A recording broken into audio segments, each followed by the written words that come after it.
So my name is Jamison. I know almost everybody. I'm amazed I got through CIS without having you, Janice, but I guess it can happen. I'm kind of scared. And it's funny because I do this a lot. Like I speak in front of people a lot. And part of the fear is always doing it in front of people that I know. If I do it in front of strangers, it's always a bit different. But I can feel like my hands are cold, my palms get sweaty. Luna, as yours was finishing up, my heart started going. I was like, oh, okay. Right? My gut's just all knotted. I'm like, oh, my shoulders are way up here. And it was funny, Trickster was with me this morning too. I left the house this morning and my belt just broke. I can't promise my pants will fall down, but if you see me pulling them up, maybe because of that. And then I tried to drive into this city because I wanted to do it I needed to get there on time, and then the traffic was horrendous, and I tried to find Bart's, and it's like, okay, I don't know what happened on the bridge. And it was funny, as soon as I said, you know what, whatever happens is going to happen, and then everything worked out. I found the parking spot, the BART train arrived as I got there, everybody's standing on the right side of the escalator, so I could walk up quickly. It all just started working. And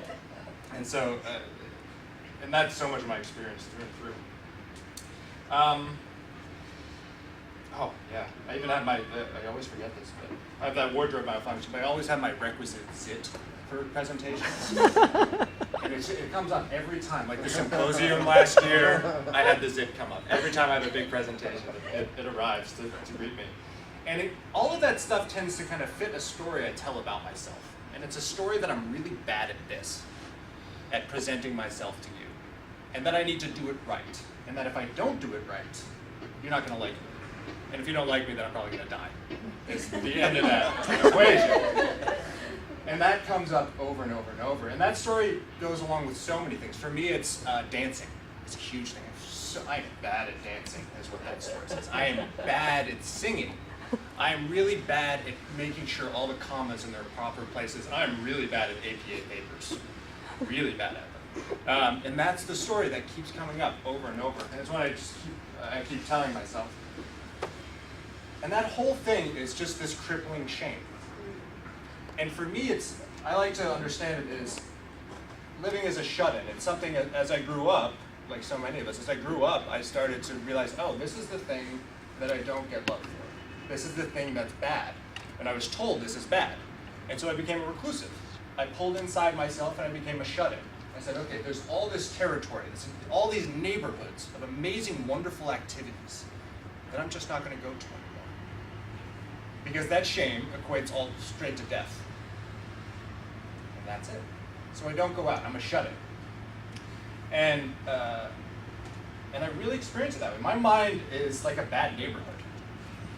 It really is, right? There's the police running around and they're just trying to fix everything. But they're incredibly corrupt and their value system is way off. There are thugs that are trying to mug me. But the one that really gets me are the hipsters. The hipsters of my mind that tell me I'm not good enough. That's not cool enough. That's not the right way to do it. You don't look good enough. So, because I'm up here and I know I live in a bad neighborhood in my mind, I've learned one major thing that I try and honor every time I go to my bad neighborhood, which is never go to a bad neighborhood alone. Right? So, I'd like to invite all of you in. I promise I'm not going to ask any of you to perform any talents or do anything you're not willing to do. But I'm wondering if you guys have any characters that live in your bad neighborhoods. What does your story tell you that you're bad at? Is there anything you know that's just like, I know I'm bad at this, or I think I'm bad at this? You just throw them out. I promise I won't make you do them. Small talk. What? Small talk. Small talk. That's a good one. Right? Small talk. You just kind of stand there awkwardly. Right? You're like, weather? Yeah. Singing. Singing. Oh. It's terrible. It's so good. Anybody else? Romantic relationships. Yes! That's such a good one. Intimacy. Oh yeah, that. Oh, no, this is good. If you hear anybody shout out something that they're bad at and you kind of you relate to it, just put up your hand. And you kind of like, it's like intimacy. Parenting. Parenting. Oh man, that's total on top. They don't give you a manual for that, right?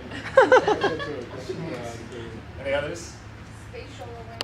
Oh, spatial awareness. Right? Which, right? Right? We had that thing that was like, right. I'm lost again. Anybody else? Oh, there. going to a party and I don't know anyone. How do I open up to strangers? Yeah, how do I open up? Yeah. For me, it's often how do I present? Right? What's the face I'm putting here, and how do I connect, and how do I relate? Right? Okay. Anybody else? It's a nice opportunity just to voice it. Public Flirting.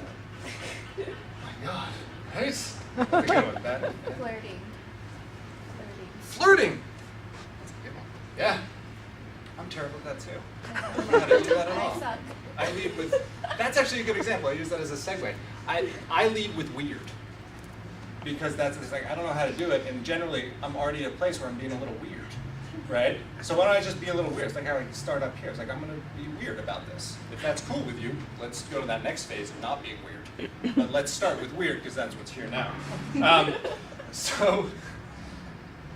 So I'm going to tell you a little bit of the story, but basically the arc of it is, rather than telling the story about us being bad at this, right, being bad at public speaking, singing, going to a party we don't know anybody, flirting, relationships, any of it, comma splices.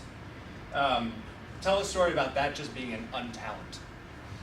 So a couple years ago, I was having my usual conundrum with my birthday, which is actually about less than 2 weeks away, which is I love attention.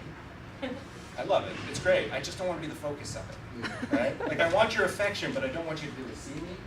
Right? I think that's kind of, I get that. And so I was like, I'm just going to ignore my birthday and leave it alone. And a friend goes, okay, well, you're not allowed to do that because you didn't survive this year on your own. It took all of us. There's a community aspect of this. And it was quite a year. And she said, okay, so let's have a thing. Why don't we have a show, like a talent show? And I said, okay, but how about we do it for everything we're bad at? And so we hosted a 3-series event that was taking what we are bad at and reframing it as untalent. And it's the equivalent of basically saying if my bad neighborhood is populated by corrupt cops and thugs that are going to mug me and shame within the hipsters, it's saying, all right, all of you, let's come inside the house and let's play together. All right? So let's get together and let's build a playground. And so what we did is, we posted a few of these shows now. But we get together and there's about 3 phases of this. We get together and first we got to build that playground together. Right? We all check in on the values we need. And we give each other permission. And this is perhaps the most critical part of the entire process, which is if we're all going to show up, if we're all going to come together and we're going to practice what we're bad at and allow ourselves to be vulnerable, we need to all do it.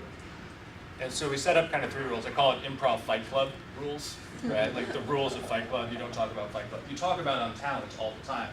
But if you come to this untalent party, the show is to participate. And there's a lot of different activities. I'm terrible at spelling. There's always a spelling bee. It's a good one. Geography is a really good one for spatial awareness. We don't do flirting, but that could be a really funny one. Right? And we get together on that first night, and we start to talk about what we don't believe we're good at. And then we start to reframe it and say, okay, how can we really play into that? Rather than avoiding it, shutting it out, how can we embrace it and pull it in?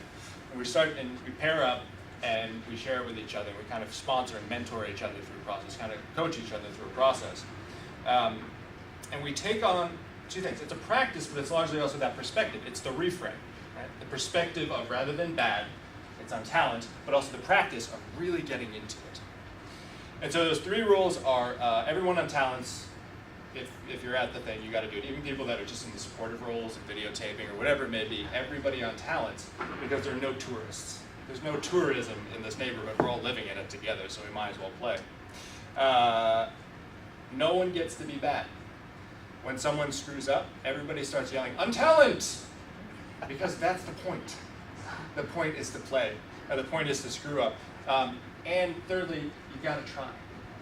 You really need to make an effort to do it. I saw one man once go up there and he picked up an accordion for the first time ever. And he tried to play, and he played with heart and all the way through. And it just sounded like dying geese the whole time. Every time, "Arr!" And it was absolutely beautiful because he tried. He really made an effort to do it. And that's that's the show aspect. That happens on a second night where we get together, we actually perform these things. And we get up in front of each other, and here's the thing I'm not good at.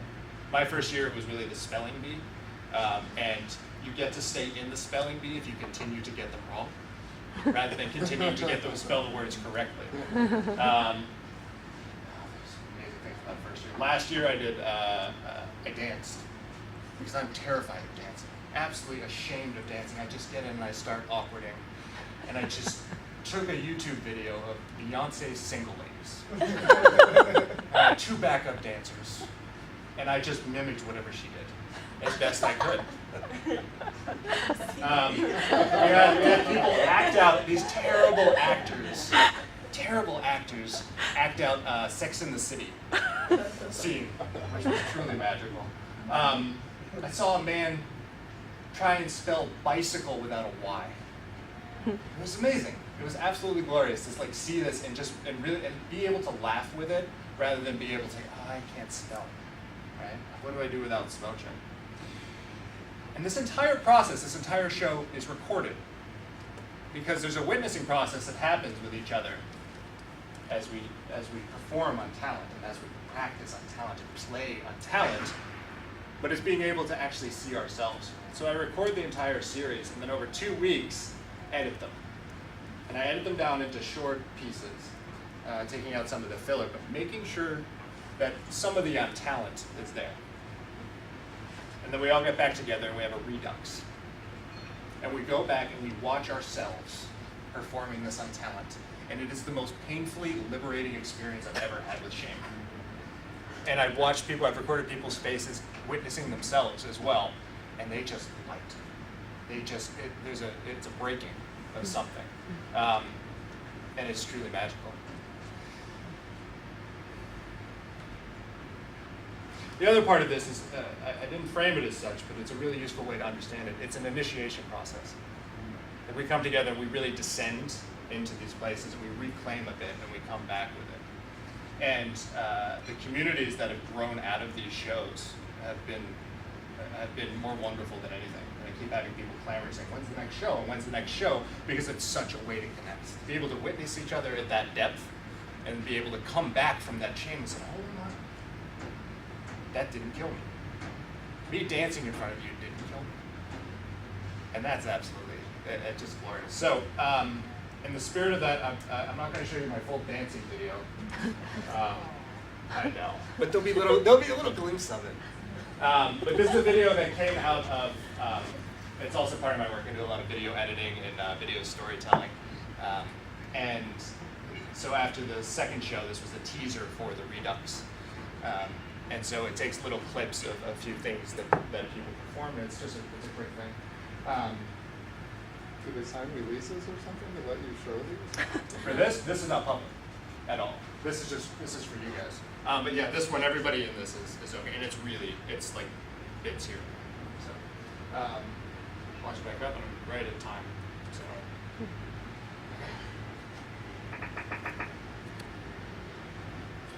but yes, it's kept in strict confidence. And also watch my face because I'm gonna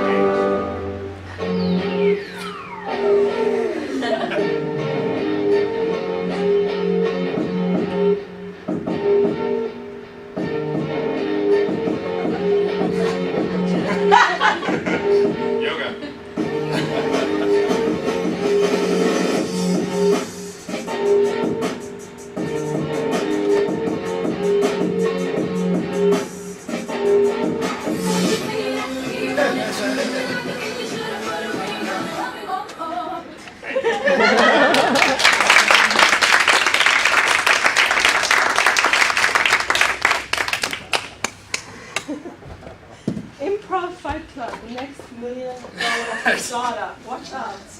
Watch in a neighborhood close to you. Right. Right? Reflect neighborhoods. Yeah. Yeah. I was wondering, you were kind of already engaged in this work before you came to CIS. Yes. How do you feel like your time here has informed or shifted what you're doing Overall, or with this one? with this particular? It's certainly given me a lot of. It's actually taken form. It's growing into a workshop. So before it was just a place to play, but now it can be a 3-series workshop that allows people to join and do it. There's a bit more structure around it, and it's really like the archetypal heroes journey. Actually, like the way you understood your presentation. That same thing is like how to create community through the initiation process and take them through. So I got a lot of language around it as a big part of it. I also went through coaching training as part of in parallel to East West, and it was incredibly useful that and East West to pull the language into, but also the structure of working with people to do that. And I consider it a liberation practice. So and I would never have had that without East West. So you're weird.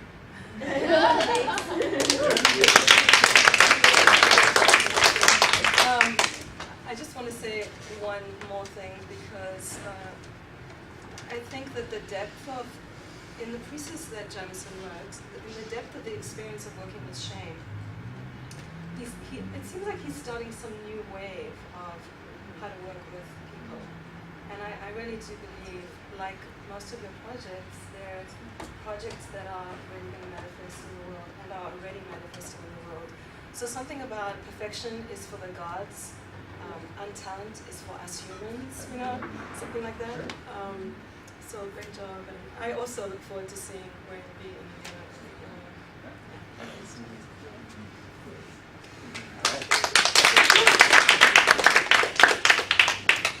So, this is the end of round one. I would like everyone that presented to come up here. Untalent yourself. And stand up.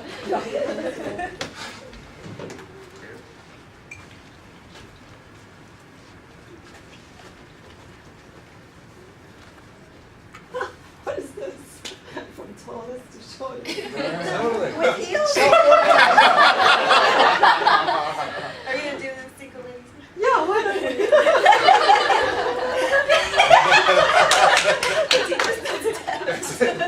It's in my body now. Gotta find my Jay-Z. So I thought I want to bring in a tradition from Naropa, which is my roots of my teaching, where I started teaching. And it's a tradition, I'm going to have to stand here. It's a tradition, a contemplative tradition of bowing to your elders. So if everyone in the audience will please stand up. These are not our elders of tomorrow, these are our elders of today. So what we're going to do is I'm going to explain it before we do it. We're going to take an in-breath, both sides, and when we breathe in, we acknowledge each one of you, Candace, Luna, Olga, Holly, Robert, and Jamison. We acknowledge who you are. We mirror and acknowledge ourselves in this moment. And then when we're ready, spontaneously we bow to one another, and we bow to the magnificence of who you are, and we celebrate you as you walk into the world. So, whenever you're ready, I'm going to say all of them at once. Ready? Just take a moment. Take a deep breath in.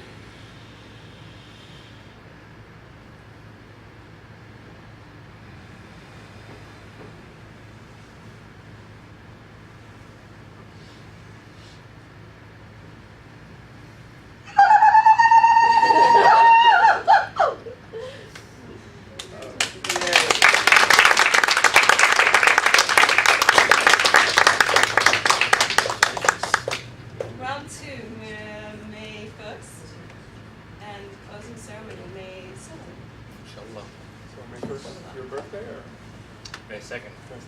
Mine is May 1st. Oh yeah, birthday day. Yeah, May Day.